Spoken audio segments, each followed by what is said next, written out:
हाँ, ये क्या आवाज है? कोई भूत आ गया क्या कमरे में? सविता की नजर बेडरूम के दरवाजे पर पड़ी।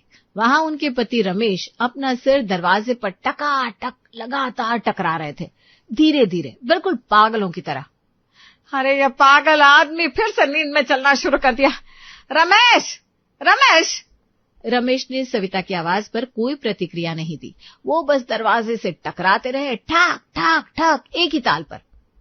अरे उठ जाओ, नींद में चल रहे हो, वापस आकर यहाँ लेट जाओ। देखो कैसा ड्रामा कर रहे हो तुम, कितनी बार समझाऊं तुम्हें। सविता ने जैसे ही रमेश को पकड़ने के लिए हाथ बढ़ाया, रमेश ने दरवाजा खोल लिया और बाहर निकल गया, बिल्कुल रोबोट की तरह। अरे रुको, सुनते नहीं हो, मैं कह रही हूँ नींद में हो तुम, यहाँ आओ वापस। रमेश सीधे बड़े बेटे अंकित और बहू रिया के बेडरूम के दरवाजे पर जाकर खड़े हो गए और फिर शुरू कर दिया, ठक ठक ठक। अंदर से रिया घबरा कर उठी। अंकित से कुछ कहने के बजाय उसने खुद ही दरवाजा खोल दिया। कौन है? हे भगवान! दरवाजा खुलते ही रमेश अंदर घुस गए। रिया इतनी डर गई कि वो पीछे की तरफ गिर पड़ी। उसके हाथ पैर फूल गए। अंकित! अंकित मुझे बचाओ, मर गई मैं। अंकित की आंखें एकदम खुल गई। उसने देखा उसके पिता कमरे के बीचों बीच खड़े हैं और रिया जमीन पर गिरी हुई है। पापा, पापा आप नींद में चलते हुए यहाँ आ गए। जागो पापा, ये हमारा कमरा है, अपने कमरे में जाइए पापा। अंकित ने कई बार हिलाया, आखिरकार उनकी आंख खुली। क्या हुआ? मैं यहाँ कैसे? अंकित ये तो तुम्हारा कमरा है ना, मैंने क्या कर दिया? रिया अभी भी जमीन पर बैठी हंस रही थी या रो रही थी, कहना मुश्किल था। अंकित ने रमेश को बाहर ले जाने की कोशिश की। पापा जी आपने तो मेरी जान निकाल दी।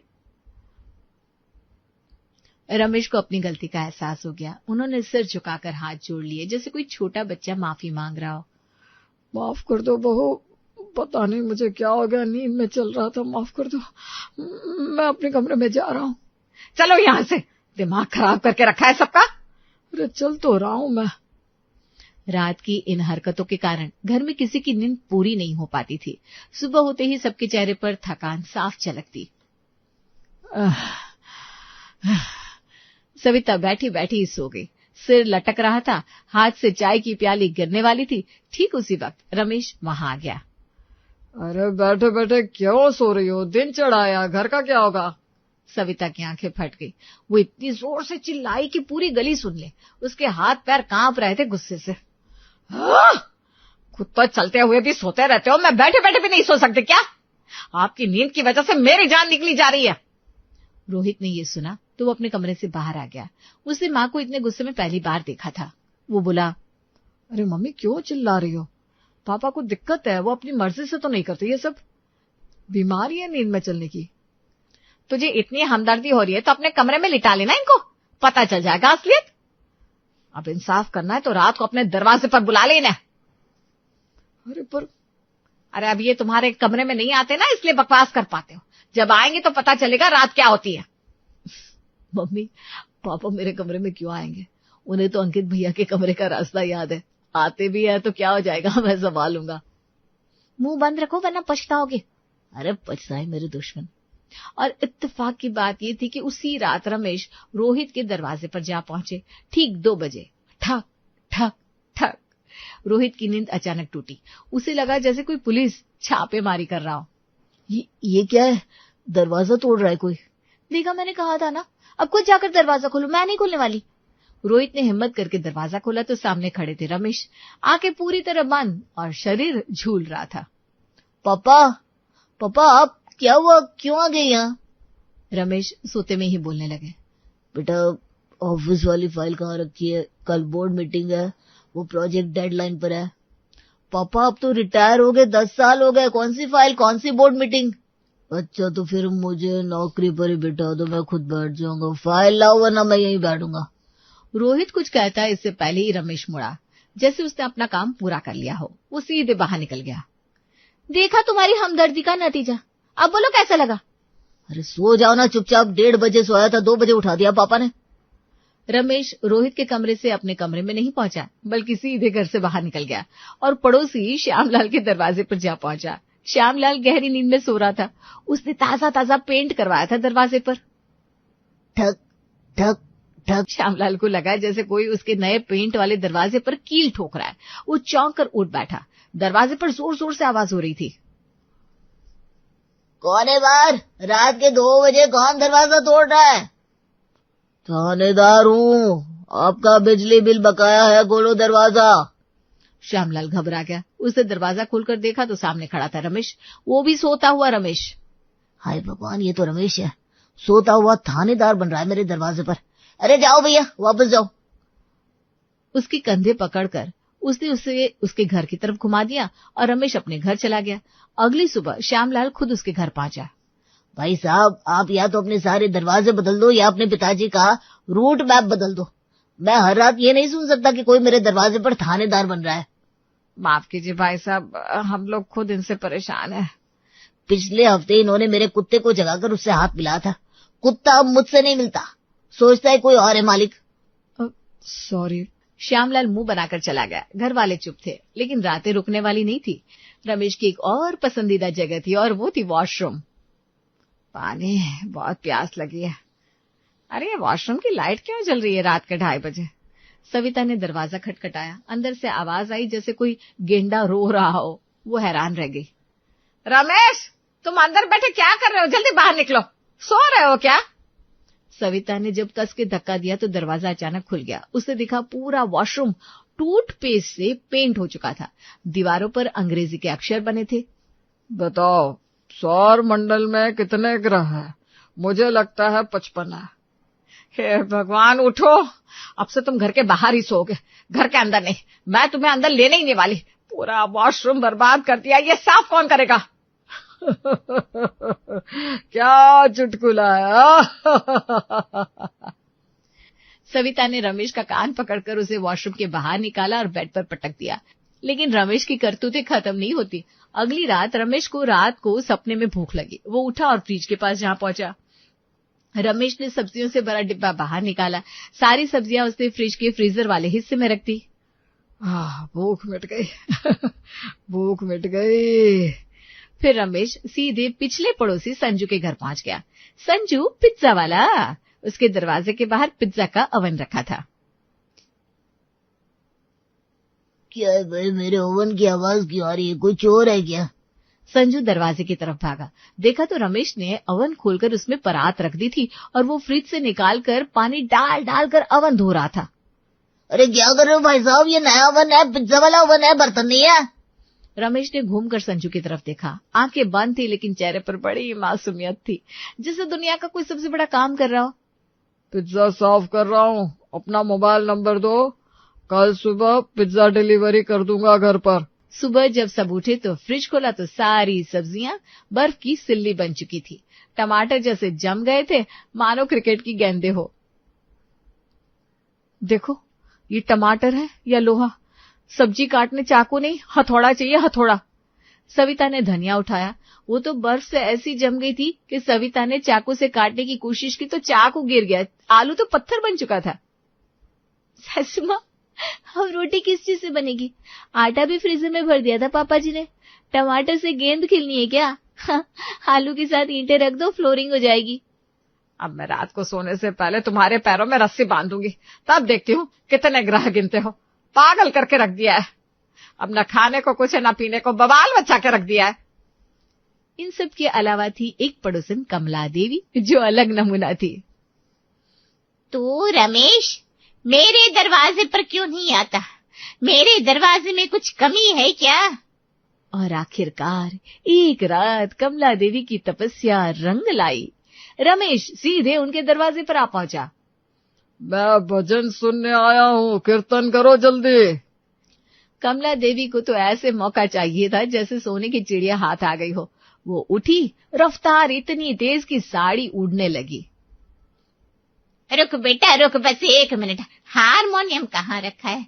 अरे जल्दी कर कमला, सरगम सुनाए बिना नहीं मानेगी। कमला देवी ने हारमोनियम उठाया, दरवाजा खोला और बरामदे में बैठ गई, जैसे कोई उस्ताद पेश करने जा रहा हो प्रोग्राम। बैठ बेटा, यहाँ बैठ, मैं तुझे पूरा राग सुनाऊंगी। 2 घंटे का पैकेज है तेरे लिए। म्यूजिक। कमला देवी ने सुबह 3:30 बजे तक भजन गाए, पर रमेश तो बैठे बैठे सो रहा था। रमेश सो रहा है क्या? सिर तो हिला रहा है। हाँ, हिला रहा है मतलब पसंद कर रहा है। चल बेटा, एक और सुनाती हूँ, खास तेरे लिए। हरे रामा हरे कृष्णा। रमेश का सिर लगातार हिल रहा था। उधर सविता सुबह बेचारी रमेश को ढूंढ रही थी। ये रमेश कमला देवी के यहाँ बैठा है और ये गाना बंद नहीं हुआ क्या अब तक? कमला देवी ने सविता को देखा तो जोर जोर से गाने लगी, मानो टीआरपी रेस चल रही हो। सविता का गुस्सा 7वें आसमान पर पहुंच गया। सविता उसे उठाकर ले गई। अंकित, अपने बाप का इलाज ढूंढ वरना मेरे हाथों मर्डर हो जाएगा। मिल गया। एक जगह लिखा है, नींद में चलने की बीमारी को रोकने के लिए माथे पर चावल का तिलक लगाओ और पैरों में घुंघरू बांध दो। ये आयुर्वेदिक उपाय है। पागल हो गया है क्या तू? बाप को नचनिया बनाएगा? मेरे दोस्त ने बताया था कि सोने से पहले नमकीन दूध पिलाओ पापा को। उसके नाना का स्लीप वॉकिंग इसी से ठीक हो गया था। नमकीन दूध से क्या होगा? कोई केमिकल रिएक्शन होता है क्या नींद के साथ? पता नहीं, जो भी है करके देख लेते हैं। प्रिया ने फिर भी नमकीन दूध बनाया। रमेश ने पिया। स्वाद इतना आटपटा था कि मुंह बन गया। बहू, भैंस का दूध बताया था ना, ये तो सांड का दूध लगता है। क्या आप भी? उस रात रमेश उठा, सीधे बाथरूम गया। वहां गीले साबुन से अपने पैरों पर तिलक लगाने लगा। बाथरूम का पर्दा फाड़ा और घुंघरू जैसा कुछ बनाया। अरे ये क्या कर रहे हो? साबुन से तिलक और हाथ में पर्दा लेकर क्यों नाच रहे हो? लगता है डांस इंडिया डांस का ऑडिशन है आज रात। रमेश ने पूरा बाथरूम का पर्दा उखाड़ डाला, उसे अपने पैरों में बांधा और फिर नाचते हुए घर से बाहर निकला। सीधा पहुंचा श्यामलाल के आम के पेड़ के पास और चढ़ने लगा। ये मेरे आम के पेड़ पर कौन बैठा है? यार रमेश, तो फिर से अब तो साबुन का तिलक लगा रखा है, पैर में पर्दा, डांस कर रहा है। लगता है स्लीप वॉकिंग से तू सीधा बॉलीवुड डेब्यू ही करेगा। अरे मैं यहाँ कैसे आ गया? उड़ कर आया। आखिर पूरे परिवार ने डॉक्टर से सलाह लेने का फैसला किया। देखिए, कोई बड़ी बात नहीं है। स्लीप वॉकिंग के लिए एक बेहतरीन उपाय है वाइब्रेशन अलार्म मैट। जैसे ही ये बिस्तर से खड़े होंगे, मैट कंपन करने लगेगा और ये जाग जाएंगे। अंकित ने तुरंत वाइब्रेशन मैट मंगवा ली। कीमत 5,000 रुपए। सविता ने गुस्से से कहा, 300 रुपया में 3 ताले आते हैं, 5,000 में तो 500 ताले आ जाते हैं। सब दरवाजों पर लगा देते। मम्मी, टेक्नोलॉजी पर भरोसा करो। ये मैट कंपन करेगी और पापा जाग जाएंगे। रात को वाइब्रेशन मैट बिछा दी गई। रमेश सो गया। रात के ठीक 1:50 पर मैट ने कंपन करना शुरू कर दिया। अरे कोई मसाज मशीन चालू हो गई है क्या? वाह वाह वाह वाह। रमेश ने वाइब्रेशन मैट उठाई, अपने बगल में दबाई, फिर पूरी कंपन करती हुई मैट को लेकर सीधा वॉशरूम में जाकर लेट गया और ऊपर से शावर ऑन कर लिया स्वलग। अरे इतनी रात में नहा कौन रहा है? सविता ने फौरन वॉशरूम का दरवाजा खोला तो हैरान रह गई। पूरी मैट भीग कर खराब हो चुकी थी। अंकित, रोहित, जल्दी यहाँ आओ। अंकित, रोहित, रिया, प्रिया सब भागते हुए आए और ये नजारा देखकर दंग रह गए। फौरन रमेश को उठाया। आपने तो हद खत्म कर दी पापा। 5,000 की एक रात में ऐसी की तैसी कर दी। हाँ? बस अब बहुत हो गया। तुम लोग घर के सारे दरवाजे निकलवा दो। कोई दरवाजा ही नहीं रहेगा तो ये टकराएंगे किससे और आवाज भी नहीं होगी। जब सबने ये सुझाव सुना तो उनकी आंखों में चमक आ गई, मानो जीवन की आखिरी उम्मीद जग गई हो। Mummy, this is best idea. Mummy, this is best idea. अगले ही दिन घर के सारे दरवाजे उतरवा दिए गए। बेडरूम के, वॉशरूम के, स्टोर रूम के। बस मुख्य गेट पर एक पर्दा लगा दिया गया। पूरा घर खुला खुलासा हो गया। पड़ोसियों ने देखा तो पूछा और खूब हंसे। अब हम चैन की नींद सोएंगे। पहली रात बिना दरवाजे के पूरे घर में सन्नाटा था। एक बार भी ठक ठक की आवाज नहीं आई। सविता की आंख लग गई। उसे लगा आखिरकार चैन मिला। सुबह हुई। ये क्या हो गया? हमारा घर तो है लेकिन सारा सामान कहाँ चला गया? फ्रिज था ना यहाँ पर, अब वो रसोई में क्यों है और टीवी बेडरूम में क्यों है? सविता ने देखा पूरे घर का सामान इधर उधर बिखरा हुआ था। फ्रिज रसोई से बाहर हॉल में था, टीवी बेडरूम में ले जाया गया था और सोफा स्टोर रूम में था। मम्मी जी, ऐसा लग रहा है कोई शिफ्टिंग का ड्रिल चला गया रात भर। पापा जी नींद में सोफा उठाकर किचन में ले गए थे क्या? रमेश बेडरूम में चारपाई पर सो रहा था, लेकिन उसके पास 3 अलार्म घड़ियां रखी थी, एक टॉर्च, सविता की चप्पल और उसने तकिए पर लिख रखा था, एयरपोर्ट की तरफ बढ़ रहा हूं, नाश्ता मत रखना। एयरपोर्ट जाएगा या बावर्ची खाना खुद ही तय करे। पहले बता, दरवाजा निकलवाने से क्या हुआ? यही हुआ ना क्या बिना दरवाजे के इसने पूरे घर का नक्शा ही बदल दिया? दरवाजा हटाने का सबसे बुरा नतीजा आया प्राइवेसी पर। अब घर में कोई भी कहीं भी कुछ भी कर रहा हो, सबको सब दिख रहा था, कोई छिपने की जगह नहीं बची थी। हाँ, अरे बाहर जाओ, तुम यहाँ कैसे आ गए? मैं कपड़े बदल रही हूँ, शर्म करो। भाभी दरवाजा तो है ही नहीं, मैं कहाँ जाऊं? दरवाजा हुआ करता था तो बाहर जाने का मतलब था, अब तो सारा घर एक ही कमरा है। रिया ने जोर से तकिया फेंक मारा। रोहित तो बच गया, लेकिन तकिया सीधे अंकित के मुंह पर लगा जो रसोई से चाय ला रहा था। सबके चेहरे लाल। रिया, तुमने मेरा मुंह तोड़ दिया। अब चाय पीऊंगा या आइस पैक लगाऊंगा। एक सुबह घर में हड़कंप मच गया। सविता उठी, चाय बनाई। हमेशा की तरह रमेश उनसे पहले उठ जाते थे, लेकिन इस बार बिस्तर खाली था, सन्नाटा पसरा था। अंकित, रोहित, रिया, प्रिया, उठो सब। तुम्हारे पापा कहाँ है? बिस्तर खाली है, ना तो वॉशरूम में ना रसोई में। मैं बहुत डर गई हूँ, कहीं निकल तो नहीं गए। अंकित ने पूरा घर छान मारा, रसोई में देखा, स्टोर रूम में देखा, बालकनी में देखा। रोहित छत पर गया, वहां भी कोई नहीं था। सविता के हाथ पैर ठंडे पड़ गए। मम्मी, छत पर कोई नहीं है, सिर्फ कबूतर बैठे हैं। कहीं बाहर तो नहीं निकल गए? मुख्य गेट पर तो पर्दा ही है, दरवाजा तो है नहीं, बाहर निकलना बहुत आसान था। अरे कोई ढूंढो, मोहल्ले में ढूंढो, गली में ढूंढो, कहीं तालाब में तो नहीं गिर गए।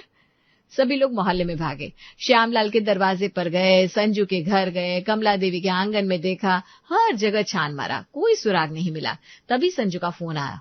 सुनो सविता जी, तुम लोग रमेश को ढूंढ रहे हो ना? बंद करो ढूंढना, ये मेरे घर पर है, मेरे सोफे पर सो रहे हैं और मेरा बिस्कुट खा रहे हैं। जल्दी आओ, मैं अपने घर में ही बंद हूँ। सारा परिवार संजू के घर पहुंचा।